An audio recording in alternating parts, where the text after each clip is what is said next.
Bom dia amigos, bom dia amigas. Estamos hoje aqui com o senador Álvaro Dias para a gente conversar um pouco sobre os assuntos palpitantes da política brasileira e não são poucos, né, senador? Exatamente. Olha, primeiramente, Eduardo, eu acho que eu devo, já que estou aqui no espaço do Podemos, bancada aqui do Senado, né, colocar para todos a posição do nosso partido em relação ao governo. Porque existe, olha, vamos falar francamente, não é? Existe hoje no Brasil a chamada esquizofrenia política, não é? Então vamos lá, se eu fizer uma crítica ao governo Bolsonaro, dirão, ele virou PT agora. Então, se eu fizer uma crítica ao PT, ao Lula, à Dilma, alguém dirá, não, ele é Bolsonaro, né? É da extrema-direita. Não é isso. Não é? Eu acho que nós adotamos aqui uma posição a favor do Brasil. Nós não somos da base aliada do governo. Nós queremos ser da base aliada da sociedade, base aliada da população.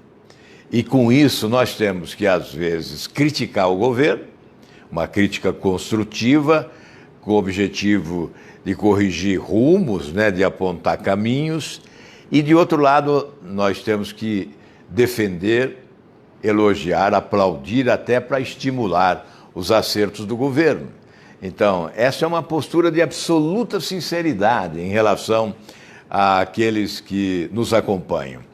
E dizer o seguinte, nós não estamos aqui para passar a mão na cabeça de ninguém. Mas não estamos aqui também para achincalhar injustamente quem quer que seja. Nós queremos contribuir para a mudança real que o Brasil exige e foi para as ruas exatamente para exigir essas mudanças. Então vocês eventualmente poderão ficar insatisfeitos, aqueles que são adeptos do governo Bolsonaro poderão ficar insatisfeitos diante de alguma crítica que eu possa formular, sempre construtivamente. E certamente aqueles que pertencem à oposição radical, integram a extrema-esquerda, são vinculados ao PT, PSOL, PCdoB, etc., ficarão insatisfeitos quando eu defender o governo, posições do governo e votar favoravelmente a projetos do governo. Mas isso vai acontecer e nós estamos preparados para isso. Por essa razão, Eduardo, estou aí à disposição para responder as perguntas, né? Pode ir passando aí as perguntas que chegam. Faça a sua pergunta aqui para o senador, que a gente coloca aqui para ele responder. E eu já queria aproveitar esse assunto da posição do partido. Esse caso do corte de verbas pelas universidades, senador, muita gente na internet, muita gente que defende o governo não entende, parece que não está vendo o debate de uma forma errada, né? O senhor ontem estava falando que os alunos que são bons alunos não podem ser prejudicados pelo pouco que faz balbúrdia. Exatamente. Se eu ignorasse a existência de alguma balbúrdia, eu seria também, não é, ingênuo. Existe. Aqui ou ali, eventualmente, um tumulto, uma balbúrdia em uma das universidades, nessa ou naquela. Mas isso não é regra, isso é exceção. Então, esta justificativa para o corte de gastos nas universidades, ela não é razoável sequer. Ela é imprópria. A justificativa não é essa para o corte. Porque se você cortar recursos em razão de determinada balbúrdia ocorrida em determinada universidade, você estará punindo aqueles que são disciplinados, ordeiros e que estão na universidade para estudar, para aprender, para se formar. Então, é usar um critério em razão da exceção e não da regra. Portanto, esse não é um critério correto. Qual é o critério? O critério é o desperdício.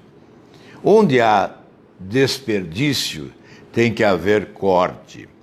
Então, o que deveria fazer o ministro da Educação? Primeiramente, ele deveria fazer um levantamento do desperdício que há em determinadas universidades e denunciar, inclusive, a gestão temerária de algumas universidades. E provar com números que o custo por aluno está elevado em determinadas universidades. E, a partir daí, estabelecer criteriosamente os cortes, dizendo, olha, na universidade tal, há um investimento exagerado na construção de um prédio que não é prioridade, não há urgência na construção, então nós vamos cortar esses recursos, não vamos repassar esses recursos. Na verdade, o corte não pode ser linear. Vamos imaginar, eu defendia um corte de 10% em todas as despesas do governo, mas ele não pode ser linear. Em determinada área, você pode cortar 20% para reduzir a zero o corte em outra área. Então não é linear, você tem que fazer um corte para equilibrar as contas públicas, né, eliminar o déficit.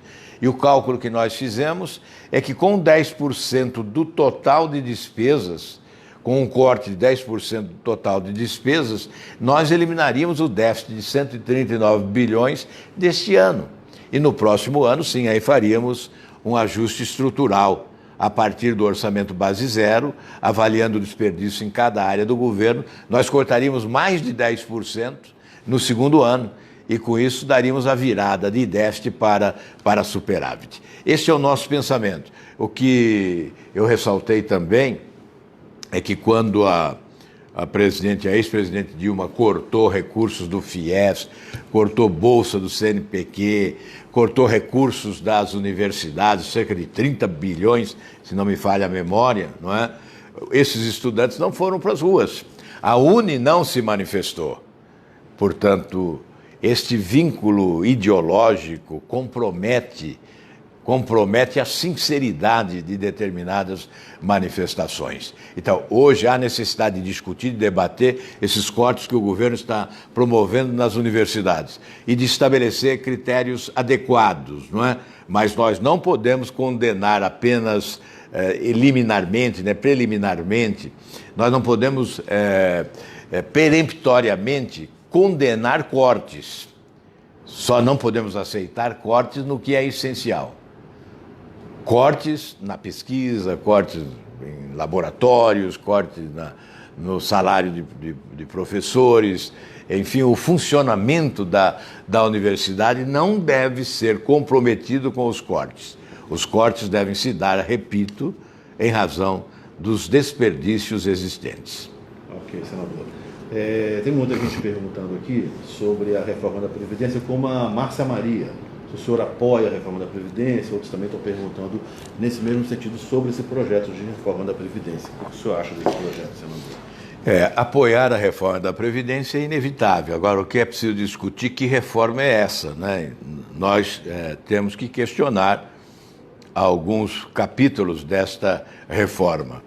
E o partido na Câmara dos Deputados, o Podemos, já está preparando o substitutivo, as emendas necessárias para corrigir aquilo que o partido lá considera injusto. E nós aqui no Senado teremos um tempo alargado, né, para aguardar o que ocorre lá e depois prepararmos aqui também eventuais alterações para aprimorar a proposta. Eu encaro da seguinte maneira: a reforma é necessária, é uma questão de modernização do nosso sistema, mas ela deve ser encarada em função do interesse dos trabalhadores brasileiros, ou seja, dos brasileiros de modo geral, pensando no futuro sobretudo, na aposentadoria que cada um deve fazer jus. E não apenas pensar no buraco aberto nas finanças públicas, não apenas pensar no caixa do governo. Alguns pensam muito no caixa do governo e esquecem-se de pensar no interesse dos trabalhadores brasileiros.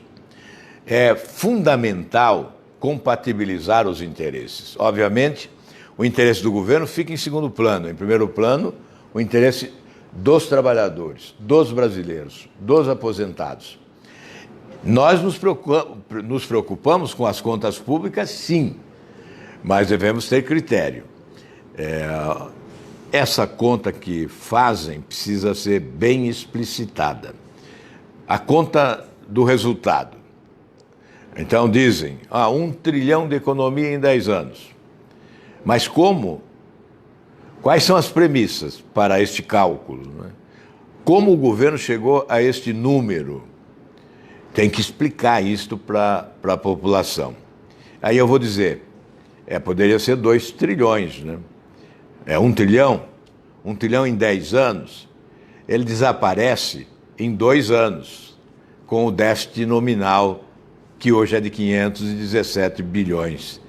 Portanto, não resolve os problemas de caixa do governo brasileiro, da União, porque a dívida pública vai crescendo avassaladoramente e não há um controle em relação à dívida pública. Não há até agora nenhuma proposta de reforma. Nós estamos apresentando um pedido para que se faça um estudo no Instituto Fiscal Independente, que é vinculado ao Senado, sobre a dívida pública. Depois nós vamos falar sobre isso, agora não. Agora nós estamos falando da reforma da Previdência.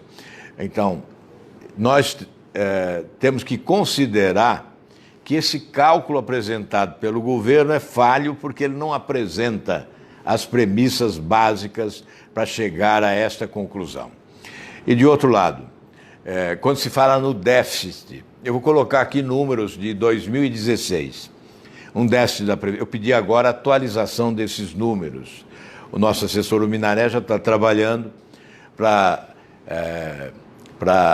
ajustar os números em função do que há hoje, não em 2016, não é? Sobre DRU, sobre desonerações e tal. Então, em 2016, o déficit era de 280 bilhões.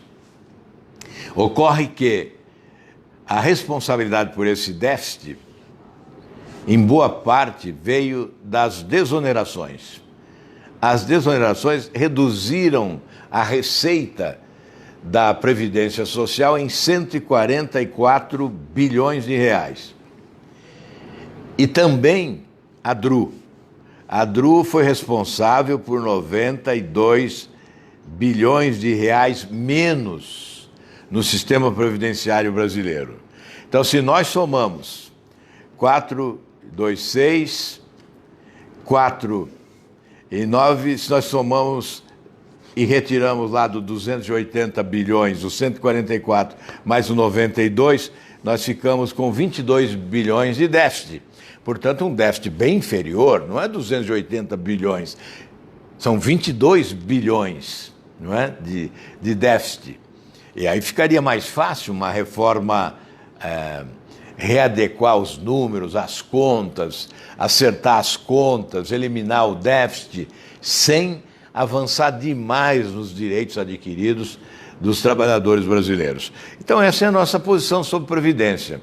Nós já apresentamos algumas vezes a nossa proposta de reforma da Previdência. Na campanha apresentamos, agora não é o caso, porque exigiria muito tempo e eu quero ver se tem outras perguntas aí, não é, Eduardo? Linha, o Lincoln Moreira, tá? Justamente até o senhor fala do negócio dos dados, dos números, e o governo coloca a reforma da Previdência como parece a salvação. O Lincoln está falando justamente isso. Senador, será que se aprovarmos a reforma previdenciária por um passe de mágica, o país voltará a crescer? Pois é, o presidente chegou a dizer outro dia que em 2 anos a reforma da Previdência geraria 5 milhões de empregos, mas também não explica como. Na verdade, a reforma da Previdência bem-sucedida ajuda a ajustar as contas públicas. Eu não tenho nenhuma dúvida. Agora, gerar emprego mesmo é a reforma tributária. Essa sim. O que vai gerar emprego no país portanto, vai promover crescimento econômico, porque a geração de emprego é a consequência do crescimento econômico, não é? O que vai promover o crescimento econômico é um conjunto de medidas. A reforma tributária eu considero a matriz de todas as medidas para induzir o crescimento econômico e gerar empregos. Então, a reforma tributária não pode ser colocada num plano secundário, como vem sendo colocada, não é? Então, no final do ano passado, com muito esforço, com muita pressão, a Comissão Especial da Câmara aprovou o relatório do deputado Rauli com uma reforma, uma boa reforma, modernizando o sistema, enxugando o sistema e tributando mais na renda, menos no consumo, quem ganha mais pagando mais, quem ganha menos pagando menos, enfim, uma boa reforma. Mas ela foi considerada, foi colocada aí na gaveta para iniciar de novo todo o trabalho de reforma, né? Certamente vem lá a proposta do governo, e aí aqui na Câmara falaram em duas reformas, em duas propostas, esta do relatório do deputado Rauli, mais uma do Bernardo Api, que haveria uma conjugação das duas reformas, tudo isso atrasando o processo da reforma tributária, né? Que é um desafio também para o parlamento, não só para o executivo, mas também para o parlamento. Chegar a um consenso em relação à reforma tributária não é fácil num país com tantas contradições, diferenças regionais, interesses localizados. É sempre muito difícil chegar a consenso. Mas democraticamente é possível deliberar a respeito e oferecer ao país um novo modelo tributário. Mas não é também só a reforma tributária e a reforma da Previdência. Aí tem a questão da credibilidade, a recuperação da imagem do país no exterior. O que se faz atualmente não recupera a imagem.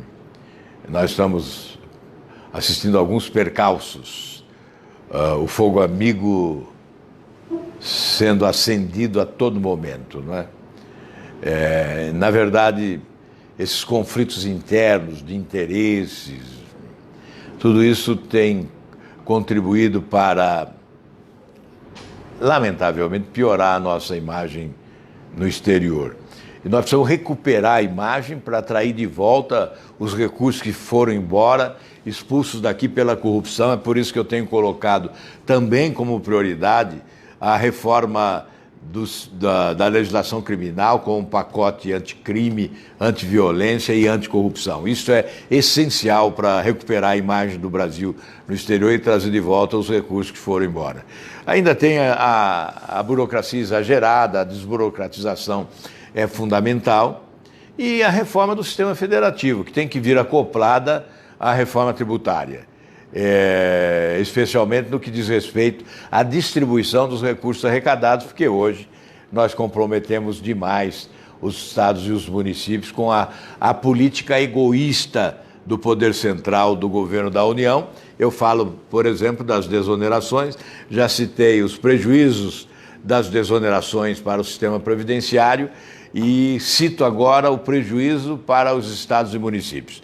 Dos 310 bilhões de desonerações deste ano, o ano que vem será 320, esse ano 310 bilhões, isso significa retirar dos cofres dos estados e dos municípios 65 bilhões de reais. Isso não é pouco, é o governo da União fazendo cortesia com o chapéu alheio. Porque essas desonerações não chegam ao cidadão, não chegam ao brasileiro, não beneficiam os brasileiros, não reduz o custo dos produtos consumidos e não gera empregos, porque o desemprego está aumentando. Sob a égide das desonerações, o desemprego está aumentando no Brasil. Portanto, é preciso rever esta política de desonerações. Certo, senador. E até o senhor estava falou do pacote anticrime, o Girlan Souza pergunta: o que o senhor acha desse projeto, desse pacote apresentado pelo ministro Sérgio Moro? Né? E tem muita gente também falando do COAF, perguntando da questão do COAF. Né? Sei. O senhor tem defendido que ele deve ficar no Ministério da Segurança. Olha, o chamado pacote do ministro Moro é um conjunto de propostas, muitas das quais já tramitam aqui no Congresso há bom tempo, no Senado especialmente. Eu próprio tenho 13 propostas que se inserem nesse pacote do ministro Moro. No Senado, o levantamento feito dá conta de que existem 80 projetos que poderiam ser aproveitados pelo governo. Facilitaria a aprovação. valorizaria, se estabeleceria uma relação republicana e de valorização recíproca entre os poderes. É preciso acabar com o toma lá da cá, é preciso acabar com o balcão de negócios, mas a contrapartida é a valorização do parlamento em função da sua atividade. Então é evidente, se há um projeto de parlamentar, por que priorizar o do governo e não o do parlamentar? Prisão em segunda instância. Eu não estou aqui batalhando há bom tempo para aprovar a prisão em segunda instância. Por que, então, substituir a proposta de um senador pela proposta do governo? Qual a razão? O próprio ministro Moro, muito inteligentemente, afirmou: não importa a cor do gato, importa se o gato consegue pegar o rato, né? Então, esse é o objetivo da proposta, é o resultado final. Não importa que seja do governo, que seja do parlamento. Mas se há uma proposta com precedência no parlamento, ela é que deve ser priorizada. Então, é claro que nós somos favoráveis ao pacote, os objetivos dele, que se faça correções, se necessárias, mas é preciso aprovar, sim, esse pacote anticrime, antiviolência e anticorrupção, até como caminho para a recuperação da nossa imagem junto às nações mais avançadas do mundo. É assim, senador. E nesse aspecto também se insere o projeto do foro privilegiado, né, que o senhor tem batalhado há tanto tempo para aprovar. Foi aprovado aqui no Senado, está na Câmara, né, mas ainda está emperrado. O presidente da Câmara disse que vai colocar, agora em maio, soube que apresentará uma emenda. Com isso voltará ao Senado. Mas aqui aí a solução é definitiva. Se nós rejeitarmos a emenda e mantivermos o projeto original, ele será promulgado como desejamos aqui no Senado. Se aprovarmos a emenda, será promulgado com a emenda. O importante é que se delibere lá rapidamente. O presidente da Câmara afirmou à imprensa, não é, que colocará agora em maio esse projeto à votação na Câmara dos Deputados. É fundamental porque, eu tenho repetido insistentemente, se nós queremos a consagração de uma nova justiça no país, este é o passo mais importante na direção da nova justiça. Por isso, eu considero esse salto civilizatório fundamental, inclusive para retirar o país dessa condição humilhante, né, de país que mantém um pedestal para mais de 55 mil autoridades privilegiadas. Senador, agora mudando um pouco de tema, a gente vê a Câmara com a CPI do BNDES, e o senhor durante muitos anos, né, fez discursos, fez requerimentos, falou no plenário, falou em comissões, contestou o presidente do BNDES, o Luciano Coutinho, e ele sempre negava ao senhor, né, que os empréstimos, aqueles empréstimos sigilosos eram errados, e hoje a gente vê a Câmara abordando esse assunto, mas quanto tempo o senhor ficou falando de BNDES, né, senador? Na verdade, não se trata de querer para si, né, o mérito por ter condenado isso há mais tempo. Trata-se de verificar o prejuízo que se evitaria se as providências tivessem sido adotadas naquele tempo. Porque desde 2005 eu venho combatendo o desvio de finalidade do BNDES. E todos não, mas alguns devem se lembrar que em 2007 nós denunciamos que o presidente Lula, através de decreto, autorizou a alteração do estatuto do BNDES para facilitar esses empréstimos aos chamados campeões nacionais, das grandes empresas que hoje, algumas delas, estão envolvidas para valer mesmo, né, na Operação Lava Jato, e facilitar os empréstimos também às empreiteiras que levavam o dinheiro para obras em Cuba, Venezuela, Angola, Moçambique, enfim, esses países especialmente de regime ditatorial. Aqueles países ideologicamente mais próximos do PT no governo brasileiro eram premiados com generosos empréstimos, com taxas de juros privilegiadas, verdadeiro presente de rainha, não é? Porque, na verdade, as taxas de juros eram ínfimas, né? Taxas até de 3%. 3%, quando o governo pagava 13%, 14% para obter os recursos, transferia ao BNDES.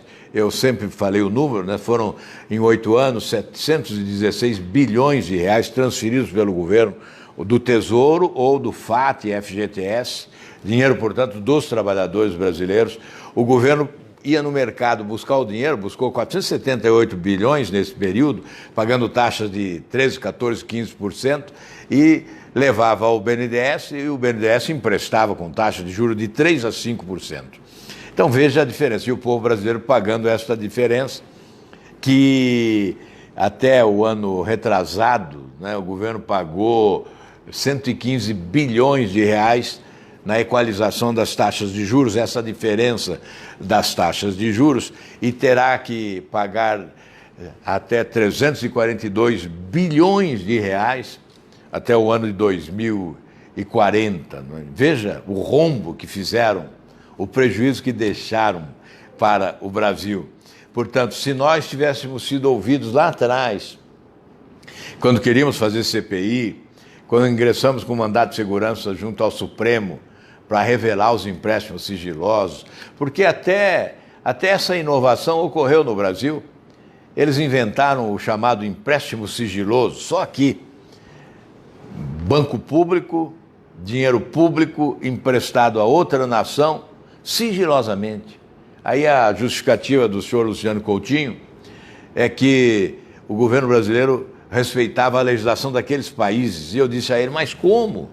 Respeita a legislação de Cuba e não respeita a nossa? O governo brasileiro prefere respeitar a legislação de Cuba e não respeita a nossa Constituição, que fala em publicidade, transparência e publicidade dos atos públicos, né? Vá lá no Banco Mundial, lá no BIRD, verificar se há algum empréstimo que não seja publicizado, não é? Eu, quando fui governador do Paraná, os empréstimos celebrados pelo nosso governo com o Banco Mundial eram divulgados.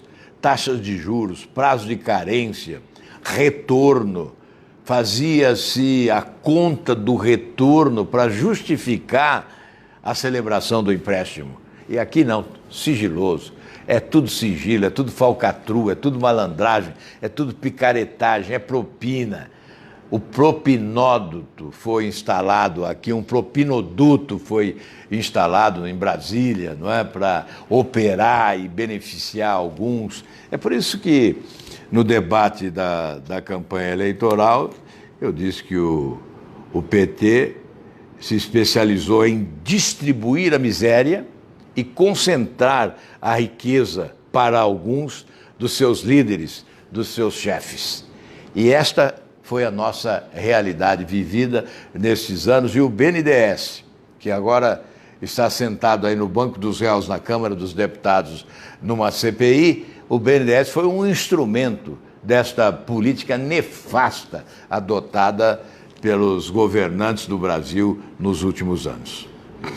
Bom, agora uma última pergunta, que o senador já tem compromisso, a gente não pode prender ele aqui muito tempo. E eu queria pegar aqui o que o Emerson Souza estava perguntando sobre reforma do judiciário. A gente vê o judiciário hoje em dia apanhando bastante, né, nas redes sociais e tudo mais. E, senador, o senhor vem defendendo há tempos uma mudança na forma de escolha dos ministros do STF, né? Como é que seria essa... Eu acho que é o ponto de partida para a recuperação da imagem do Poder Judiciário, especialmente do Supremo Tribunal Federal. Porque fica sempre sob suspeição, quem é indicado politicamente. Então, mesmo que a decisão guarde estreita relação com a Constituição, com a jurisprudência consagrada, sempre há aqueles que, por interpretarem de forma divergente, colocam na conta da indicação política eventual erro do magistrado. Então, para trabalhar a favor da isenção e, sobretudo, da credibilidade das decisões do Supremo Tribunal Federal, o ideal é substituir a indicação política pelo mérito. Então, substituir o interesse político partidário que está implícito, né, em muitas das indicações de ministros do Supremo, pelo talento, pelo preparo, pela qualificação técnica do indicado. Então, isso se daria por intermédio de uma eleição entre os próprios magistrados, de uma lista, que poderia ser tríplice ou sextupla, não importa, para que o presidente da República escolhesse e encaminhasse ao Senado Federal para a necessária sabatina. E também a fixação de mandato para os ministros do Supremo Tribunal Federal. Essa perenidade no cargo, e sobretudo com a lei da Bengala, que estendeu ainda para 75 anos, isso torna perene o mandato, né? O ministro se torna intocável exatamente por esta razão. Os pedidos de impeachment acabam morrendo aqui na mesa do Senado Federal. Não há aqui uma prática de se submeter ao plenário os pedidos de impeachment até hoje. Nenhum presidente do Senado teve a coragem de fazer isso, né? E aí estão alguns pedidos de impeachment, a população cobrando, mas eles não saem da gaveta da presidência do Senado, em que pese a pressão que se procura exercer aqui. Enfim, essa mudança de modelo no Supremo Tribunal Federal, a partir da escolha dos ministros, não só do Supremo, dos tribunais superiores, certamente agregaria qualidade ao Poder Judiciário brasileiro e respeitabilidade, com certeza. Bom, senador, queria agradecer ao senhor, muito obrigado. Obrigado a vocês que estão aqui com a gente, mandando perguntas, e voltaremos uma outra vez. Vamos agradecer aqueles que nos acompanham sempre, né? Na minha página pessoal aqui do Facebook, que nós estamos aí linkados, né? Estamos nós falando para as duas. E na página do Podemos, que queremos ver crescendo também, aí contribuam para que a página do Podemos cresça. Ela veicula informações sobre a atuação dos outros senadores do nosso partido, né? Então, nós gostaríamos que vocês prestigiassem também, além da nossa página pessoal, a página do Podemos, da bancada do Podemos aqui no Senado, exatamente para que essa interação possa nos ajudar a contribuir melhor para mudar o Brasil. Esse é o nosso objetivo. Muito obrigado, um grande abraço. Obrigado.